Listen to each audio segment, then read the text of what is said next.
So time required for the completion of zero order reaction.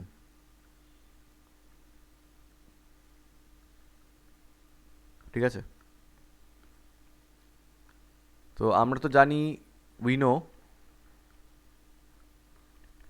integrated rate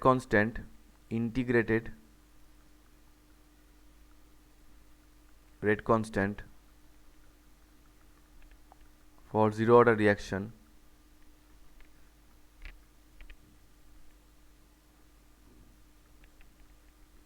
কি এসছে, k is equals to third bracket of a0 minus third bracket of a divided by t.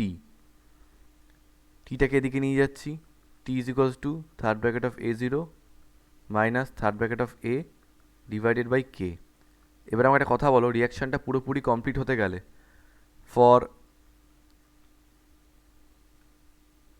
100% completion, মানে পুরোটা complete হওয়ার জন্য time কত লাগে? Time লাগে হচ্ছে ধরে নিচ্ছি টি 100%, ঠিক আছে, টি 100%। আর তখন মিথিরা বলো রিয়াক্টেন্টের কনসেন্ট্রেশনটা কত হয়ে যায় গো? যখন পুরো 100% কমপ্লিট হয়ে যায় রিয়াক্টেন্টের কনসেন্ট্রেশনটা কত হয়ে যায়? 0 হয়ে যায়। So the concentration of reactant become 0। তাহলে এটাকে যদি এই কন্ডিশনটাকে যদি এই ইকুয়েশনে বসাই, কি আসছে?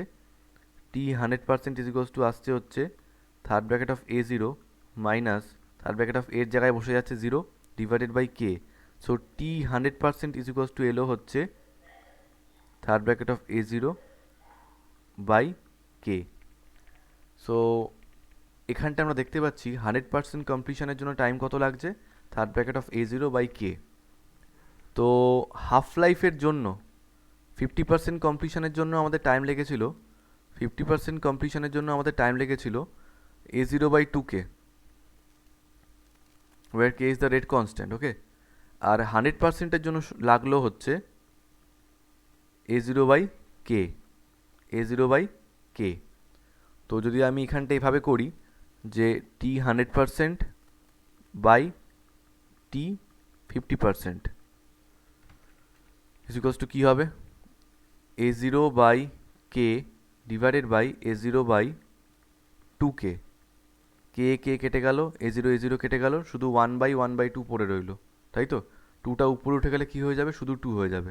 দেয়ারফোর এখান থেকে এটা পেলাম আমরা যে একটা জিরো অর্ডার রিয়াকশানের 100% কমপ্লিট হতে সময় লাগে তার হাফ লাইফের ডাবল টাইম। অবভিয়াসলি, কারণ কনস্ট্যান্ট রেটে হচ্ছে না, কনস্ট্যান্ট রেটে হচ্ছে এটা, তাই হাফ লাইফ মানে 50% কমপ্লিট হতে যা টাইম লাগবে তার ডাবল টাইমে রিয়াকশানটা কমপ্লিট হবে। This is the time required for the completion of zero order reaction.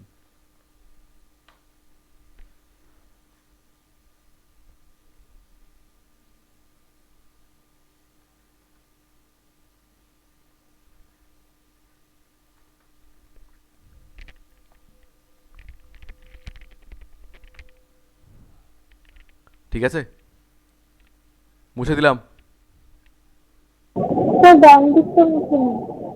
ওটাও মুছে দেবো। কেন রাখবো? এটা দেখে দেখে টোকার জিনিস বুঝি।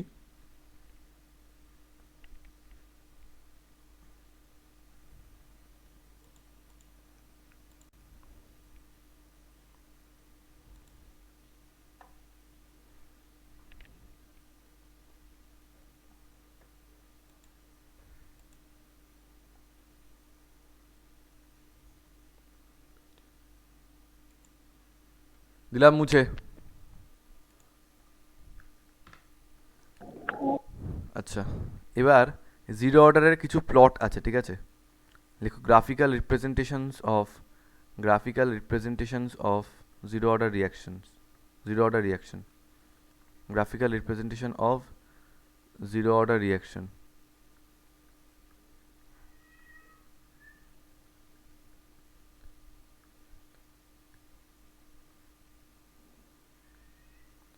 Number one, plot concentration of reactant versus time. Concentration of reactant versus time, the most important graph. Concentration plot concentration of reactant versus time.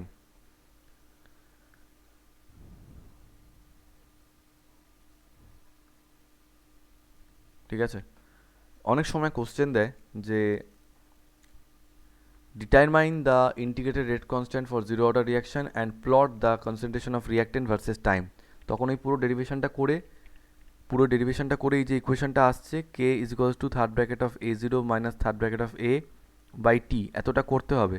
করার পরে গ্রাফের দিকে এগোবো আমরা। ঠিক আছে, তো গ্রাফের দিকে কী করে এগোবো, আগে পুরোটাকে লিনিয়ার করে নিই। লিনিয়ার মানে টিটাকে দিকে মাল্টিপ্লাই করছি, টিটাকে মাল্টিপ্লাই করলে এটা হয়ে যাবে হচ্ছে K T is equals to third bracket of A zero minus third bracket of A. এবার তোমরা এটা জানো কি না জানি, অবশ্যই জানো।